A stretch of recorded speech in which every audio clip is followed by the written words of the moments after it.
Namaste friends. Today I will talk about a very simple ritual which can be done in just a few minutes and yet it is very effective. It is something that can make all other sadhanas that you do, whether it's havan or japa or regular puja or bhajan, it can make them more effective.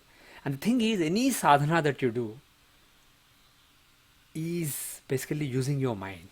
And similarly, any material pursuits in your life also use your mind. Mind is central to all your activities. And the thing with mind is, mind has so many influences on it. Apart from your own destiny and your own karmic momentum, there are external influences. There are desires and thoughts that are left in space by people who felt various desires and thoughts in the past. So even after a person leaves, the thoughts and the desires that the person felt will be left in space. And those vibrations in space, they resonate on your mind. And because of that resonance, for sometimes, for no reason, you may feel things like lust, anger, jealousy, etc. So various kinds of thoughts and desires basically. So and and particularly that resonance is stronger if there is a debt to the person who left those vibrations in space. And those debts can be physical, emotional, and karmic. You may be physically associated with someone or emotionally very close to someone. You may be associated with someone genetically, or you may just have emotional connection, a deep emotional connection with someone, or in some cases it may be just karmic. So somebody did something from which you benefited greatly, then you have a karmic debt to that person. So any such debts will entitle those people to influence you even more. And the thing is, some of these negative influences can block somebody. Any material pursuits in your life, the work that you are doing in your life, the sadhana that you are doing, it can just block your mind and not let you focus. And there are two important rituals. I will talk about what sadhana will help make your mind freer. But let us talk about the two essential sadhanas, essential rituals, Homa or Havan and Tarpana. Homa or Havan is a fire ritual. It uses the element of fire, whereas Tarpana uses the element of water. Fire is associated with soul, Atma, and water is associated with mind. Mind is basically various feelings, and you can see that feelings are of watery nature. For example, all these hormones and chemicals that are affecting the mind, affecting the thoughts, they are basically of watery nature. So, these two rituals are very, very, very effective. If somebody does Havan and Tarpan as a daily practice, like people used to do in the past, that can really go a long way, both spiritually and materially. But the thing is, mental blockages affect the efficacy of all rituals, whether it's regular pujas or homa, havan, or japa or jap somebody does, or bhajan, kirtan, whatever one does. The blockages in the mind can affect them, and they can affect daily life also. Your relations with other people, your material pursuits, your professional pursuits, your academic pursuits, everything can be affected by these mental blockages. So, unblocking oneself mentally from the influences of various people that one has a debt to is very, very important. And Tarpana is the ritual for that. It is a simple ritual of offering water to Devas, which is divine beings, to Rishis, Saptarshis, as well as other Rishis, who are basically the sages, Divya Manushas, who are divinely inspired, special human beings who lived on earth in the past, and Pitris. Pitris are your ancestors. Not necessarily your ancestors, but ancestors, people who left the world and who are in the Pitraloka. And water is offered to all these beings. It is offered along with either akshatas or sesame seeds based on which class of beings you are offering to, and it is offered via specific areas of the palm for devas and saptarshis from here, rishis and devimanushas from here, and for pitris from here, basically the space above thumb. And when can you do it? Well, it was part of Nityakarma. Actually, I should not be saying was. I should really say is, even though many people do not do it. Not long back, when people were doing their daily routines, daily prescribed routine rituals, it was part of the Nityakarma. So it can be done daily, and it can be done in the normal place of worship. Some people think that you have to go to a special place for doing it. It is a dirty thing involving ghosts, so you don't do it in your regular worship place.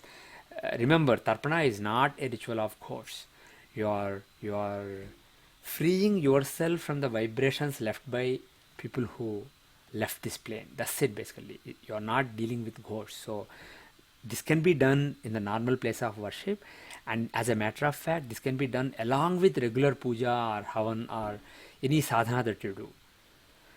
And there are some particularly good times for doing it. Amavasya Tithi, the new moon day, as well as when moon is in the Magha Nakshatra, which is the nakshatra associated with Pitris. And also there is a fortnight known as Pitrapaksha, which is the one that we are in currently. We are actually in Pitrapaksha right now. This is basically the fortnight just before the Navratris. And this comes this year. This occurs between September 10 and 25. So we are in the middle of Pitrapaksha. So this is a particularly good time. Even though you can do it year long, this fortnight is a particularly good time to do it. So you can consider doing it by yourself for the next several days. And particularly on September 25, it is known as Mahalaya Amavasya. This is a particularly good day. It is Pitrapaksha as well as Amavasya Tithi. So this is a particularly good day to do the ritual. And how can you do it by yourself? Well, there are free manuals on my website. If you go to vedicastrologer.org/Tarpana, remember the spelling, you can see a bunch of manuals that you can download. The simplest manual will take only 1 to 2 minutes. It's extremely simple procedure. And if you want something longer, you have 5 to 10 minutes, then you can use the simple manual. If you have more time, 12 to 20 minutes regular manual, and if you want to do something really elaborate and enjoy it, you can do 30 to 45 minutes elaborate manual. So there are different levels of manuals, and though all the manuals are in English, the mantras are written in various scripts: Sanskrit, Slovak, Telugu, Tamil, Gujarati, Kannada, Malayalam, Bengali, Oriya, and Punjabi. So you can use these manuals and you can do rituals by yourself. By the way, one request: if anyone from speaking any of these languages can translate the entire manual, see for example Slovak, Portuguese, the manuals are completely in those languages, whereas the Telugu manual, for example, is in English, but the mantras are given in Telugu. So if people can volunteer and translate these manuals, you can get in touch with me and share with me the file that you translated to, and I can basically replace here. So anyway, let us go back to the actual thing. So there are manuals available, and you can do it. Can be as short as 1 to 2 minutes, or as long as 30 to 45 minutes. So I suggest. Oh, by the way, this website also addresses many common questions like, can one do it if father is alive? Can women do it? And the inner meaning of steps. There are different steps. You offer through here, offer through here, offer through here. What exactly does all that mean? What is the significance? Is explained in the website. And also some practicalities. What do you do with the water at the end? Stuff like that is also addressed. So instead of asking me questions on this YouTube video, you can actually try to check out the FAQ here, the frequently asked questions. So please consider doing it during this Pitrapaksha, and at least do the 1 to 2 minutes simplest ritual, because it's not really a lot of your time. And I have heard from many people that they have been doing it for the last few months or last year, and it really made a lot of difference in their life. So we have a lot of anecdotal evidence that this is very effective, and our shastras say that this is very effective. So please consider doing it. And one small request: the simplest and simple manuals stick to your relations, like people that are associated with you, but the regular and elaborate manuals include many non-relations. Like for example, they talk about whoever is stuck in various narakas, various hells, may they be freed.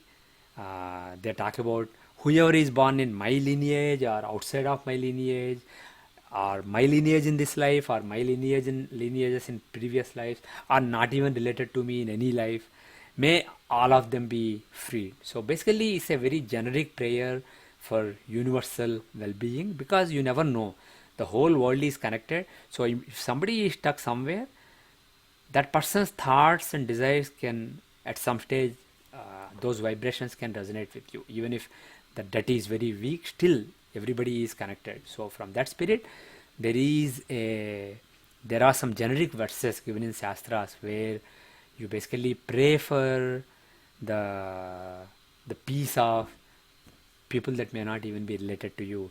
And I suggest, this is not from Shastra, this is something that I just wrote, but I suggest adding this also along with those prayers if you are doing regular or elaborate manuals. It goes as Bharatavarsha Rakshartham Ye Mrata Veerasainika Tesham Apyayanayaitat Tilambu Diyate Maya, which means for the protection of the nation of India, whoever bold, brave soldiers gave up their lives, may they be satisfied with this sesame water, and be pleased. So we have a rana to the soldiers who protect our country. So I suggest doing this. And if you are not an Indian, you can replace Bharatavarsha with Mama Desasya. You can say Mama Desasya Rakshartham Ye Mrutah Vyarasainikah Tesham Apyayanayaitat Tilambu Diyate Mama. And you can offer sesame water from here. So this is something that you can add to whatever is given in the manuals. And whether you do it or not, at least try to do the 1-2 minute procedure, possibly every day during this Pitrupaksha, or at least on the September 25.